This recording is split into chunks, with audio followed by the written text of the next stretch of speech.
me, do you remember the incident, what took place? And I said, no, I do not. I don't remember nothing.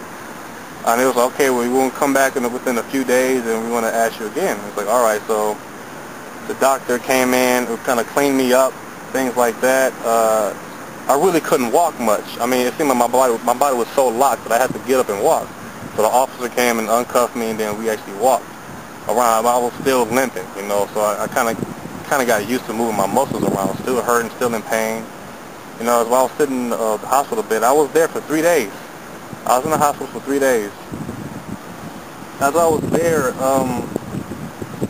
the detectives had came back third day and asked me, do you remember what happened? I was like, yeah, and I actually started remembering what happened. I told them the truth, that I met this guy online.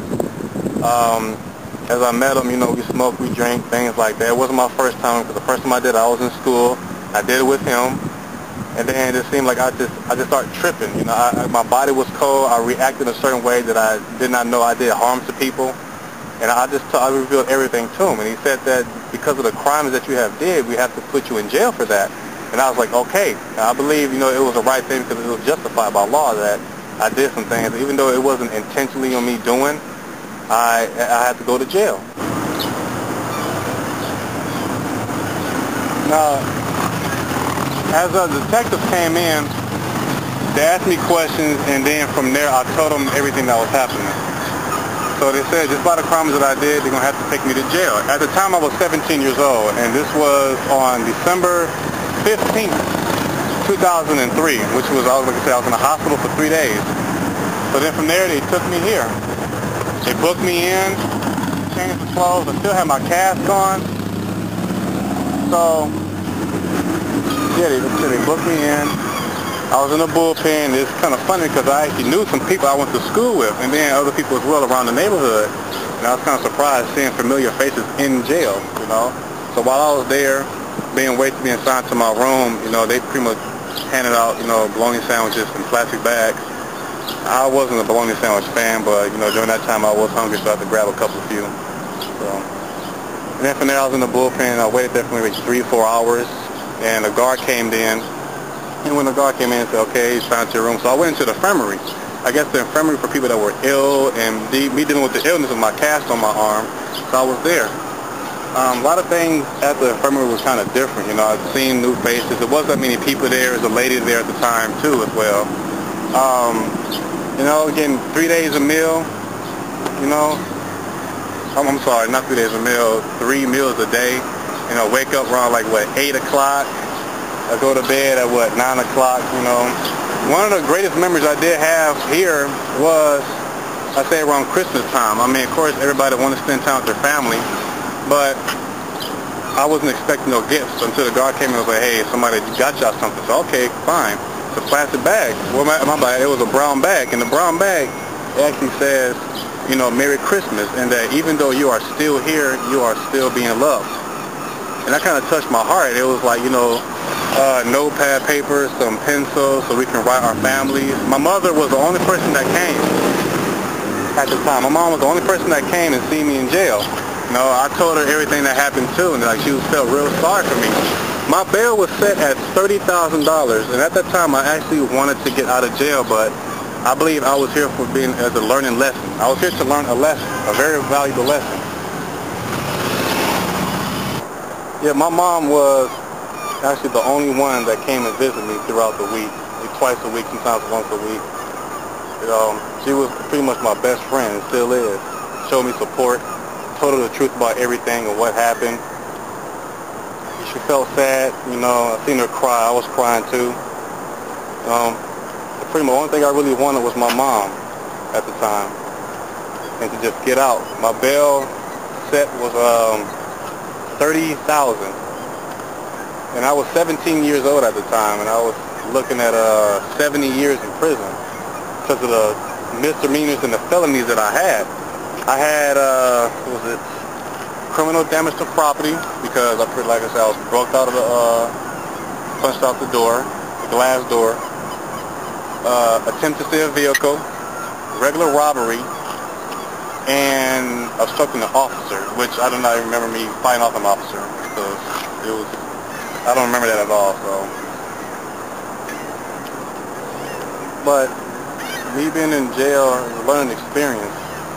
I know that, you know, it's in doing drugs, abusing your body with the substance, alcohol, drinking, whatever, shooting up, smoking up stuff. It kills you on the inside. It kills you. Because number one is in cigarettes. You look at cigarettes, cigarettes cause you cancer. Cancer kills you. So really you're committing suicide slowly and slowly. And eventually you're going to die from it. Still to that last day that I actually smoked was December 12, 2003. And ever since then I don't do drugs no more.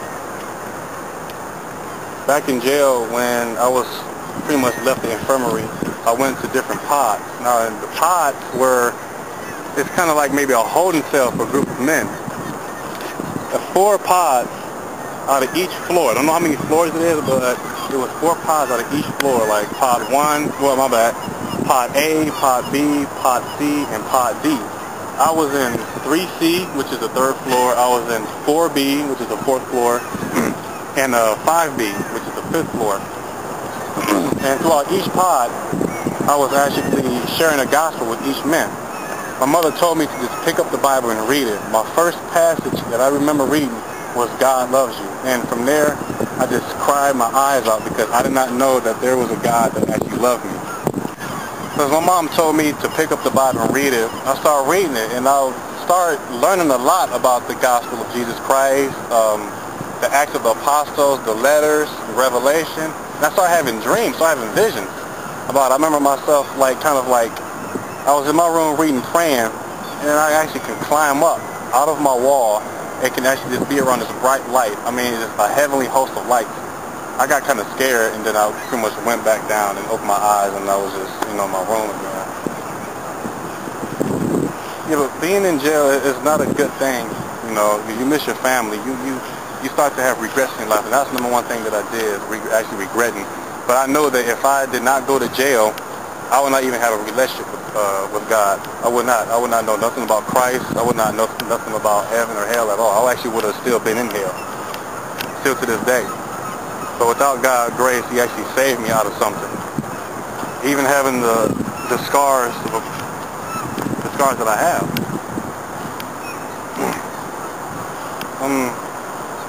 Like I said, as I was going through different pods, I was just sharing the gospel with men. In between those pods that I was being transferred in, I actually got sent to the hole, which was, I believe, maybe somewhere in the basement or something like that. I don't know. But the reason why I was down is because I wasn't eating. I was not eating, not drinking. People said I was fasting. At the time, I did not know what was fasting is. I just know that in my spirit, I just started praying, and I didn't have no need to eat anything. I didn't need to. So at the time, the guards was like, you know, what are you doing? You know, what's wrong? And I can't respond to them because I was still praying. And so they came in my room, locked me up, and put me into the hole. You know, while I was in the hole, I pretty much just put in this pad. They laid me down, and they pretty much strapped me up here all the way down. I was on the floor, just strapped up, and they shot me up with this. I believe this medicine, maybe it's called Hell-Dol. It's the medicine they shot me a couple of times just to calm me down. And after that, I kind of like went to sleep, dozing off. But yet I was still praying, still didn't want to eat. So I wound up talking to a person there that's asked me questions. And I was like, okay, then I'll start eating, you know. So after that, they put me into a different pod. So, and after that, I still spread the gospel. And then from there, it happened again where I had to start praying, start fasting. And it wasn't me doing it, it was me doing it, but I didn't have no control over it. It's like I was just in the spirit. At the time I didn't know what I was doing, but now I know I was actually fasting. I didn't really have no need for eating food, no need for drinking. And it was just me in my own room just praying and fasting. That's what I was doing. I remember I experienced something when I was in jail. I remember myself just being stripped down, naked, in my room. While I was just stripped down, naked in my room, I actually was in my bed, closing my eyes, and I wound up being formed into like a fetus position. Just locked up, just in a fetus position. And from there, everything just went pitch black. And while it went pitch black, I felt like an egg, like a protective egg being over me, like it was cloaking me, maybe like a shield or something. And I felt like maybe an umbilical cord just coming out of here, out of my stomach. I feel like, I actually felt my eyebrows being knitted together, eyelashes and all that stuff. And only in my mind, it just seemed like I was actually being born again, or how to be born again. I still to this day, I don't know what I experienced, but after that, I pretty much broke out of it. I tried to go back in there, and then it wouldn't allow me to. I don't know what I experienced. Maybe somebody can tell me something I do not know. But February 4th, 2014, that's my release date. Went back to Custer High School, talked to my friends what happened, and that how it's bad to just, do drugs, smoking, drinking, leave that stuff alone, and have a relationship with God. And then, as I went to Custer, not many people listened to me at all, and found that I was kicked out of school because I missed so many days. So I had to transfer, and I wound up going to Madison High School, which was pretty much by my house at the time. So I wound up having to repeat the 11th grade again. So I became a junior again, then I wound up graduating. Became a senior after that, then I graduated from Madison High School in 2006. But before all that, when I got out of jail, I wound up seeing a guy, he believed he was in forensics. And then I told him my testimony and told him what happened. He said that the guy that I have met seemed like an online sexual predator, and that the drug that he put in, it was actually laced with PCP, or they known as angel dust. And he used that to get an advantage to actually have sex with me. And without me actually trying to escaping, I don't know, he probably would have, and since the officers, during that time when the officers put me into the hospital, they wound up going back to his house of what happened, and they found that no one lived there at all. And it was kind of weird for me because I know the guy's name. His name, he used to call himself Von Williams, but his real name was LaVon Williams. They even mentioned that he was not even 20 years old, but he was really 32 at the time. So he pretty much lied about his age. And it's kind of like a situation with Jeffrey Dahmer, especially here in Milwaukee. But it's the number one thing, too, with a lot of people I know is not to meet people online, not to display yourself online either, because you don't know who's following you, you don't know who's looking at you, just being a stalker. And a lot of people put their lives on jeopardy, because that's a very unsafe thing to do here, wherever you at. What I experienced is something that's very phenomenal. I tell people this story. Some don't believe it, some do. Me personally, I know what I've been through. I'm not crazy. I know what I witnessed, I know what I've seen, and I know what God got me out of. And with the drugs, with the unrepentant life is what can lead you into hell, or at least lead you, that place there, the county jail. I believe that what God put into my life was something that's already preordained. I just have to live it and have faith. He is the author and finisher of our faith.